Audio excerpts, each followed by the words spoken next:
afternoon. Welcome to We Believe Digital, our news break show, Friday afternoon, 2 p.m., here in downtown Jackson, Mississippi, the heart of the Deep South. My name is Chris Young, and I'll be your host today. I've got a whole lot of things to talk about in this homecoming weekend here in the capital city. Got a big game going on tomorrow. It's a non-conference game, but big game going on. The Campbell University Camels are traveling here from North Carolina and going to be playing against the JSU Tigers, the I Love, tomorrow afternoon at 2 o'clock at the Vet. So totally sold out, and all kinds of activities going on throughout the city.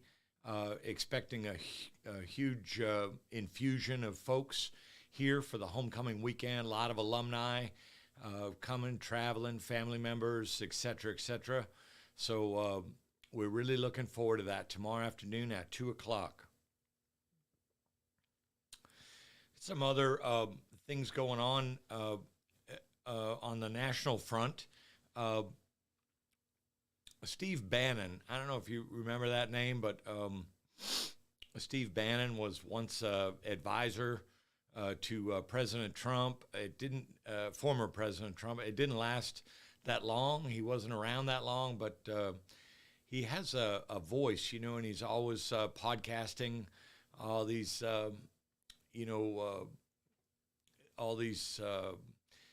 election denial kind of information and controversial sort of information. But anyway, he was charged with 2 counts of contempt of Congress. He refused to speak to Congress or submit documents claiming executive privilege, even though he had long been, out of the White House. And he was found guilty and was sentenced today to 4 months in federal prison. So I'm not sure exactly when that starts, but I know the DOJ had requested 6 months and a $200,000 fine. Ultimately, he got 4 months for each charge, but the judge allowed this person to have these run concurrently. So guilty of both charges, but a total of 4 months. So letting them run concurrently, sort of like cutting that in half, and to pay a $6,500 fine instead of the $200,000 that the DOJ had requested. So that's that. And also his former boss, former President Trump. He has now been subpoenaed by the January 6th committee. And so we'll, he's not really big on answering these subpoenas. So we'll see what transpires. But the subpoena was issued today. On to our current president. Under a lot of heat with the economy and some decisions that he's made where he's trying to help out folks with this student loan bailout situation. Anyway, he's in Pennsylvania today, stumping for the Senate candidate, John Fetterman, a longtime resident of Pennsylvania, I believe born and raised in Pennsylvania, and a former mayor of a town in Pennsylvania. This is the guy that had a stroke early on in the campaign, and it was disabling impacts from the stroke. And so he took time off from the campaign for a couple of months. And now he uses an assistive device when he's, answering questions and so forth. Some people complain about doing that, but I didn't realize that having a disability, if you will, or recovering from a stroke, I didn't realize that it would be something you should hold against someone. I mean, we've had presidents of the United States in wheelchairs before. We had a president with Reagan that some people say had dementia, and was not making his own decisions. Near the end of his second term. So anyway, but he's competing against Fetterman's competing against Dr. Oz, um, a man who has hardly any connections whatsoever to the state of Pennsylvania, but yet he's running as a Republican in that state.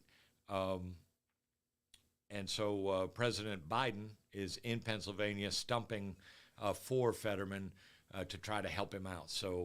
Um, so anyway, we'll see. Apparently, that's a very tight race, neck and neck for the Pennsylvania Senate. Lots and lots of races, governor's races, congressional races, Senate races going on in many states. And of course, we have Election Day coming up on November 8th, and man, we're getting closer and closer. Uh, Everybody needs to turn out and vote. The various states have different rules about voting and so forth, but as long as you're in line when they close the polls, you're allowed to stay and cast your vote in Mississippi. So November 8th, big day for us here in Mississippi. Have plenty of races, judicial races for sure. One of the candidates is advertising here on the We Believe digital platform. So we're open to doing that sort of thing. I want to shifting down deeper into Mississippi, a huge statue unveiled today in Greenwood. Emmett Till, 9-foot tall bronze statue of Emmett Till in dress slacks and shirt and tie, holding the brim of his hat. Very close to where he was kidnapped by white supremacists in 1955 and eventually murdered. I want to say it was about 10 miles away from where the statue is in Greenwood. So and also coincides with a movie that's coming out very soon, or maybe coming out today about the Emmett Till story. So something to follow up on.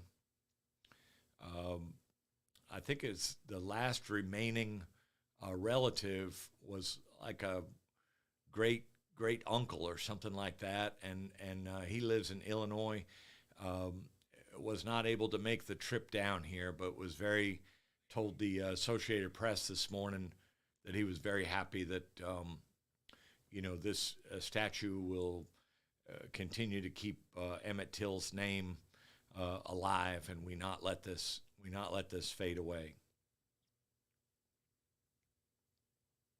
Hopefully, we won't have any vandalism of this statue because the marker in Money, Mississippi, of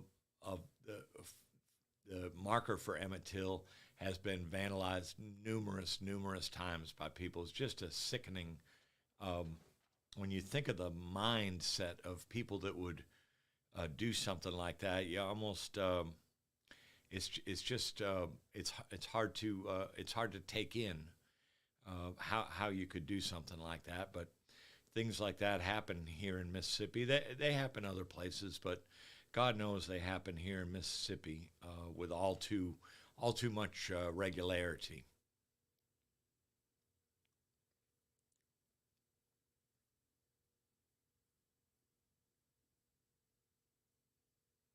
Today the Mississippi governor, Tate Reeves, did something good. So, there's so many things that he does that are just you just end up having to shake your head, or bow your head or something with some of the decisions that come out of that governor's mansion. But today he proclaimed a day of mourning, an official day of mourning for Greenville Police Detective Maisha Stewart, who was killed in the line of duty in within the city limits of Greenville on October 11th. And so the Mississippi governor proclaimed today an official day of mourning. Good job, Governor Reeves. So just trying to look through, again, we're keeping a close eye on the Mississippi River. The barge traffic is being slowed down. The river is down, really 10 feet below. We're not expecting any rain in our area until this coming Tuesday, but hopefully there'll be some rain up in the northern states. Of course, Mississippi River originates way up north,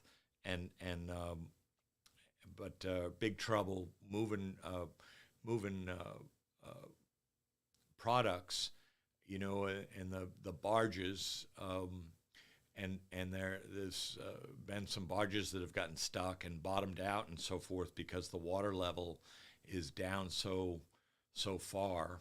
It's gotten down so far that they found all kinds of items and so forth on the bottom, antique cars and shipwrecks and stuff that people did not know about. But with the river being so low, that stuff is easier to detect, and so we're keeping a close eye on that. Remember, I think we mentioned on Wednesday that the Army Corps is trying to dredge these hot spots where the barges are getting stuck, and the Coast Guard is involved moving buoys around, to make it clear, where the channels have been, where the channel is more clear, where there's more water and so forth. So a lot of people involved in trying to keep this Mississippi River moving, keeping the commerce on the Mississippi River moving, and so we surely need some rain and a lot of it. 10 feet below normal, just wow, that's a lot. Well, let's go ahead and take a break here. The call-in line is 1-800-492-5186. We'd love to hear from you, or you can jump in the live chat at any time, and we'll see your comments. And we'd love to be able to engage with you and have you engage with the show, any of our listeners. So we'll skip out now and have a few commercials, and we'll be right back. Let's read and learn together. Meet Mason. Written by Sherry Tate. Illustrated by David. Mason is a young, inspired learner. Walk with him as he uses his 5 senses to explore the world around him. Your young one can learn to identify shapes, numbers, letters, and more with Meet Mason. Available now on Amazon.com. My name is Wendy Wilson White. I'm a candidate for Hinds County Circuit Court Judge District 2. I was born here and I stayed here. I'm a graduate of Provine High School, Tougaloo College, and Mississippi College School of Law. I've been practicing law here in Jackson and Hinds County since 2001. I have 21 years of trial and courtroom experience, and for the past 8 years, I've been prosecuting crime. I'm running for circuit court judge because I want to redefine justice. We don't deserve to feel unsafe on the streets of Jackson and Hinds County, and you don't deserve to see your families and loved ones killed. We deserve to have a judicial system we can all believe in, and you deserve to have a judge who will hold people accountable. People who live with mental illness deserve fair treatment from our judicial system. We need to educate our children about crime and how they will be held responsible for their actions. We deserve to see our children grow old. They should not be defendants or victims of crime at such early ages. You deserve a judge who is fair and impartial, experienced, and dedicated to the places you and I call home. I want to be the difference our city, county, and court deserve. On November 8th, I need your vote. Please vote Wendy Wilson White, www.hendcounty.gov. Hinds County Circuit Court Judge, District 2.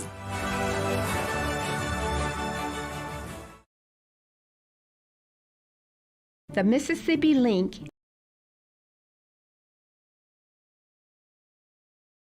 an African-American female-owned newspaper with a trusted voice that is highly respected throughout the city, state, and nation. Our motto, keepers of the knowledge for people who speak the truth, since 1993. Significantly influences the thoughts, attitudes, and buying decisions of its readers. Call us at 601-368-8481 for your advertising needs. If you would like to receive a newspaper in the mail each week, our annual subscription is only $52 per year. That is only $1 per week for you to stay informed regarding many stories that you can only get in the Mississippi Link. Sign up today at themississippi.link.com and click on Home Delivery.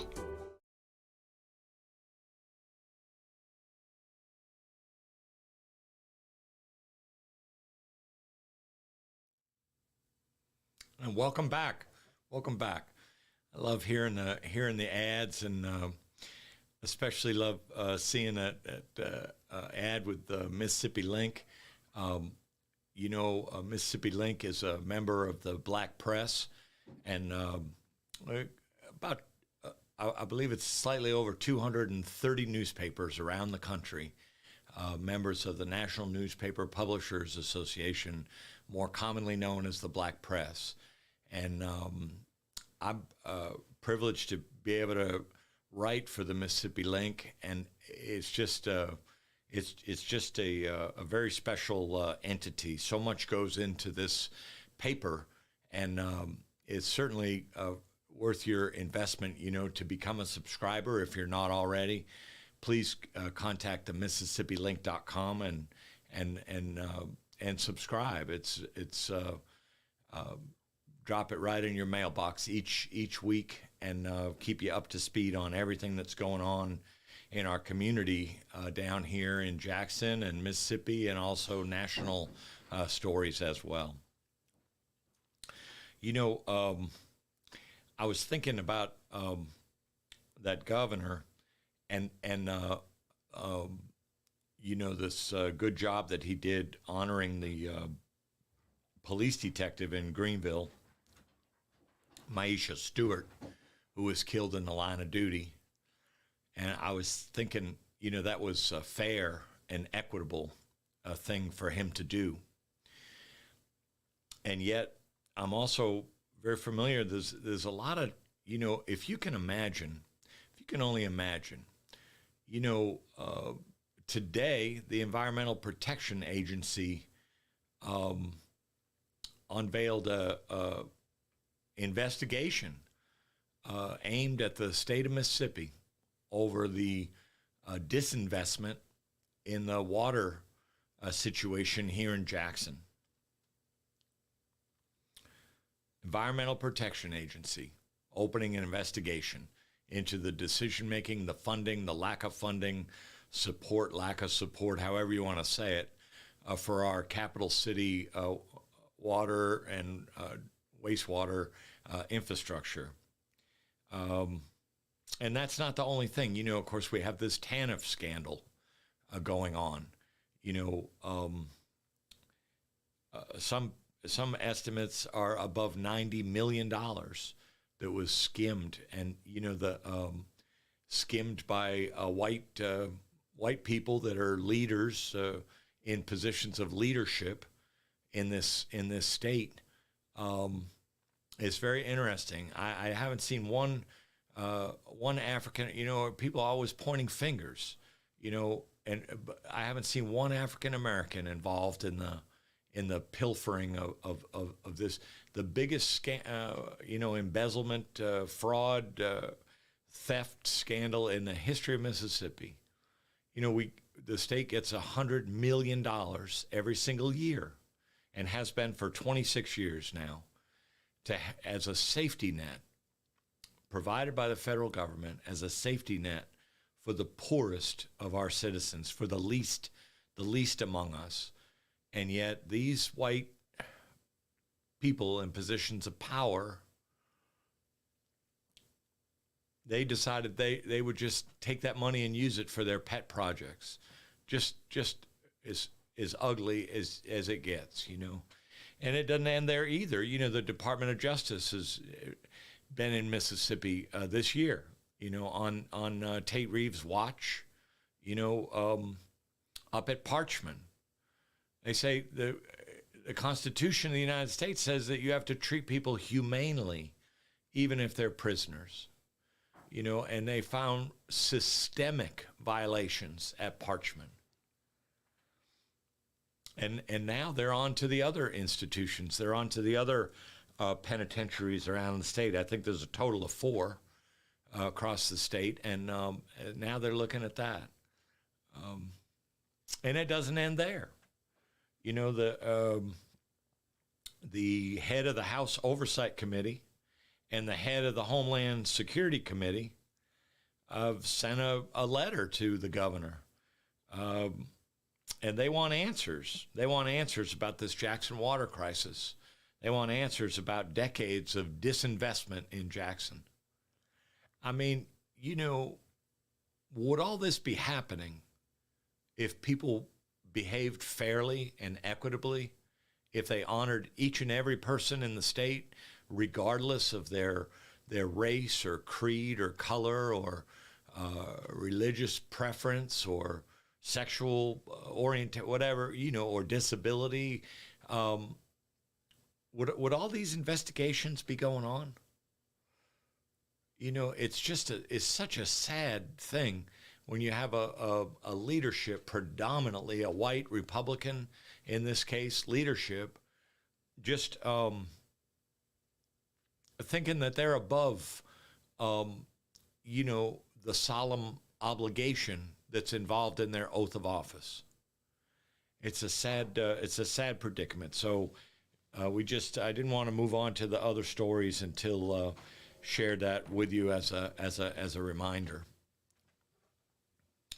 In Jackson, a federal judge has finalized a settlement agreement between Richards Disposal and the city of Jackson. So this was relating to the trash contract, and you know, the mayor put this company to work. The extended contract with the other company that had been here picking up trash for 35 years was expiring, and he put this Richards Disposal to work. And you know, really rocky start, but they got it together and doing a fine job now in their 7th month. And then the city council decided, since they had not awarded them the contract, they were not going to pay them. Well, the federal judge said otherwise today, that Richards will get paid for its first 6 months. It'll come in 3 different installments, and that they will continue to get paid every month from here on out, so long as they're still doing the work. And so we'll have to see how all that pans out. But a big development today. This federal judge apparently says you can't just, you know, let people pick up your trash, council members included, and not pay the company for doing it. So big news on that trash story going on in Jackson. There's probably some more coming to that, and we'll certainly keep you up to speed on that. Well, here we go again with the governor. You know, he was at this turkey. This is a fundraising event for people that provide Thanksgiving meals for people. And the mayor was there at the microphone and pardoning a turkey. The turkey was named Mrs. Wilhelmina Wishbone. That was the turkey's name, apparently. And the governor pardoned this turkey. Lots of other turkeys won't be so fortunate. But you know, while he was pardoning the turkey, he found time to answer press questions, and he managed to call our mayor, Mayor Lumumba, a liar, said he goes on national television telling lies, and the sometimes it's hard to keep a straight face with this. He said that the mayor is not attacking the governor, but he's attacking all the people, all the good people of the great state of Mississippi when he goes on national TV programs and lies about what's going on in Jackson. So, wow.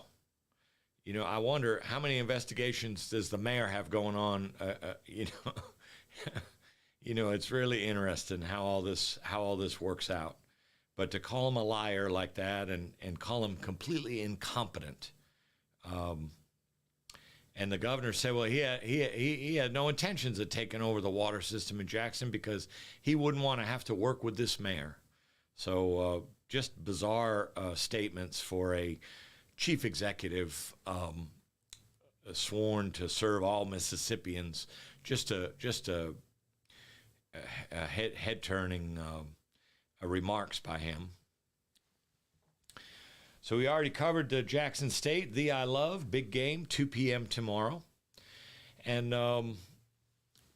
really that's the gist of the newsbreak for today. We thank you for tuning in and giving us a listen. We're always working to expand our platforms here at We Believe Digital and provide you, the listener, with as many options as possible for, the content that you want to see. We want to give you what you want, and we certainly want to give it to you the way you want it.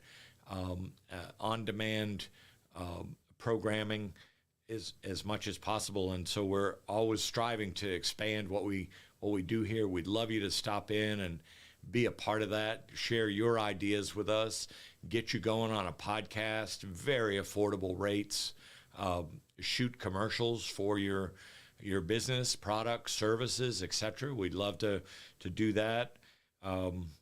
So all kinds of things going on here, and we'd love to have you come visit us or give us a call at any time, 1-800-492-5186. Hope everybody has a great weekend out there. A special hope for the entire city and Jackson State community, that we have a positive, uplifting homecoming weekend, something that we can really be proud about. And in the midst of all this, stuff that goes on around here, let's just make this a wonderful weekend full of memories we can treasure for a long time. So enjoy your weekend and stay safe out there. We'll see you next Tuesday at 1:30.